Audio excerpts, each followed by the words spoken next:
Estem en una situació de crisi climàtica. Les grans ciutats generem el 50% dels residus municipals. Per lluitar contra el canvi climàtic, hem de reduir i reciclar els residus que generem. La gestió dels residus comença a casa i cadascun de nosaltres hi juguem un paper clau. A Barcelona volem incentivar la prevenció i la separació dels residus a la llar. I per això ens hem dotat de la nova taxa.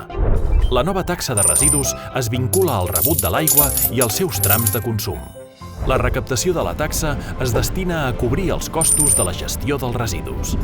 El cost actual de la gestió dels residus de cada llar, amb un índex del 38% de recollida selectiva, és de 190 euros a l'any.